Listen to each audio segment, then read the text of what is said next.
আমার বাবার 5টা অ্যাকাউন্ট আছে, এর মধ্যে salary account, active account, savings account এবং কারেন্ট অ্যাকাউন্ট রয়েছে। তার মধ্যে 5টি অ্যাকাউন্ট মিলে মোট ক্রেডিট আছে 5,47,711 টাকা। কিন্তু আমার বাবার সার্ভিস লোন আছে, তিনি যেহেতু শিক্ষক, তিনি 10 লাখ টাকার একটা সার্ভিস লোন নিয়েছিলেন, যেটা প্রতি মাসে কেটে ওনার স্যালারি থেকে কেটে নেওয়া হয়। সার্ভিস লোন এখনো পেমেন্ট বাকি আছে 6,39,746 টাকা।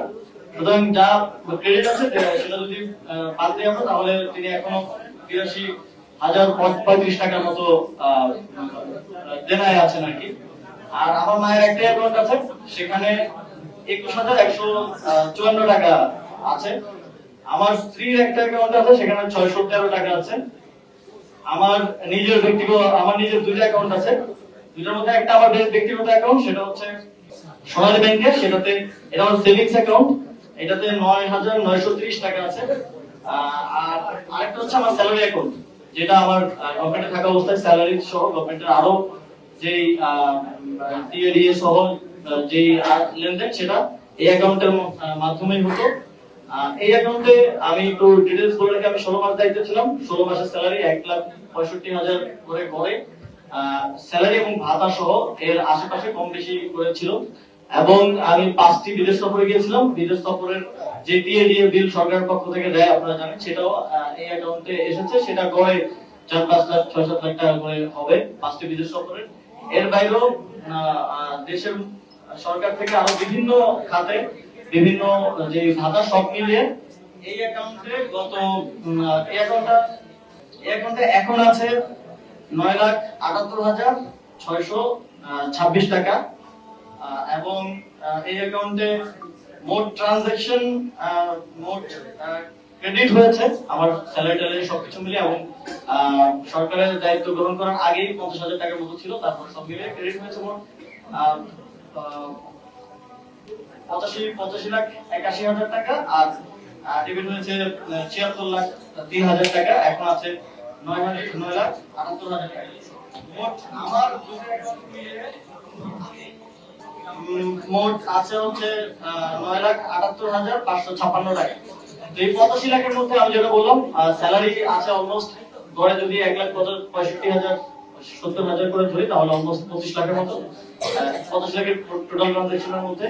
আর 5টা বিদেশ সফরের প্রায় 35-40 লাখ টাকার মতো হবে। আপনারা ডিটেইলসে যখন সফটওয়্যারে আমরা দেব, সেখানে দেখতে পাবেন। এবং এর বাইরেও আরো নানা সরকারের ভাতা দিই এবং অন্যান্য আরো খরচ। এবং এই অ্যাকাউন্টে আমি ক্লিয়ার করতে চাই, এই অ্যাকাউন্টে শুধুমাত্র যে টাকাটা এসছে পুরোটাই সরকারের যে মন্ত্রিপরিষদ বিভাগের একটা সাইট আছে, আইলস প্লাস প্লাস, যেটা দিয়ে মন্ত্রীদেরকে এবং সচিবদেরকে স্যালারি প্লাস অন্যান্য যে ইয়াগুলো দেওয়া হয়, শুধুমাত্র সেখান থেকেই টাকা ক্রেডিট হয়েছে। এবং এর বাইরে থেকে অন্য কোনো উৎস থেকে টাকা ক্রেডিট হয়নি। এই পুরো লেনদেনটাই সরকারের সাথে, এবং এটার পুরোটার রেকর্ড মন্ত্রিপরিষদ বিভাগে আছে, আপনারা সেখান থেকেও চাইলে নিয়ে নিতে পারেন। তো এটা হচ্ছে সামারিলি আমার মোট আমার এবং আমার পরিবারের মোট 9টা ব্যাংকের যে তথ্য আছে সেটার হিসাব। যদিও বাংলাদেশ ব্যাংকের বিএফআইইউ তারা শুধু আমার অ্যাকাউন্টের তথ্য চেয়েছে, আমি আমার পরিবারের অ্যাকাউন্টের তথ্য সহ দিলাম অধিকতর স্বচ্ছতার জন্য। এবং এই সবগুলো আমরা সফট কপি আপনাদেরকে প্রোভাইড করে দিব সামারি সহ, সেখান থেকে আপনারা ডিটেইলস জেনে নিতে পারবেন। তারপরে যদি কোনো কিছু নিয়ে সন্দেহ থাকে বা কোশ্চেন থাকে, তাহলে সেটা আমাদেরকে করতে পারেন। আমাদের পার্টির যিনি মিডিয়া দেখেন, মিডিয়া টিম আছে, তাদের মাধ্যমে অথবা আমাকে সরাসরি আপনারা জানতে চাইতে পারেন। এই হিসাবটা দেওয়ার উদ্দেশ্য হচ্ছে আমরা একটা স্বচ্ছতা এবং জবাবদিহিতার মধ্য দিয়ে যখন দায়িত্বে ছিলাম তখনও কাজ করেছি এবং এখনো কাজ করছি, এবং সামনের দিনেও জাতীয় নাগরিক পার্টি স্বচ্ছতা এবং জবাবদিহিতাকে সর্বোচ্চ গুরুত্ব দিয়ে কাজ করবে। এটা আমাদের একটা অঙ্গীকার সেই জায়গা থেকে। এবং আমার কোনো কিছুই লুকানো নেই, আমি আমার দায়িত্ব সর্বোচ্চ স্বচ্ছতা এবং জবাবদিহিতার সাথে পালন করেছি। এবং আমি দায়িত্ব ছাড়ার পরে 4 মাস হয়েছে। আপনারা অনেক সময় অনেক গুঞ্জন শুনেছেন, অনেক নিউজ দেখেছেন, অনেক নিউজ। আমরা যখন যোগাযোগ করতাম হাউসে, তখন তারা আমাদেরকে বলতো যে ভাই আমাদের কিছু করার নেই, আমাদেরকে তো লিখিত দিয়ে গেছে এটা ছাপানোর জন্য। আপনারাও হয়তো অনেক সময় এই বিষয়গুলোর অভিজ্ঞতা পেয়েছেন। এবং আপনারা দেখেছেন যে গতকালকেই আপনারা হয়তো জেনেছেন যে আমাদের জাতীয় নাগরিক পার্টির একজন সাবেক সদস্য গোলাম সালাউদ্দিন তানভীর, তাকে নিয়ে একটা 400 কোটি টাকার বিশাল ন্যারেটিভ এবং এক ধরনের প্রোপাগান্ডা করা হয়েছিল। দুদক তাকে নিয়ে অনুসন্ধান করেছে, দীর্ঘদিন অনুসন্ধান করে আগে কিন্তু নিষ্পত্তি দিয়েছে এবং সেটা এই সরকারের আমলে নিষ্পত্তি দিয়েছে। কিন্তু তার যে এবং আমাদের পার্টির যে এই সংশ্লিষ্ট নিউজ এবং প্রোপাগান্ডার কারণে এক ধরনের হেনস্থার শিকার, হ্যারাসমেন্টের শিকার হতে হলো এবং এক ধরনের ইমেজ নষ্ট হলো, এটার কোনো রিপেমেন্ট বা এই ধরনের কিছু নেই।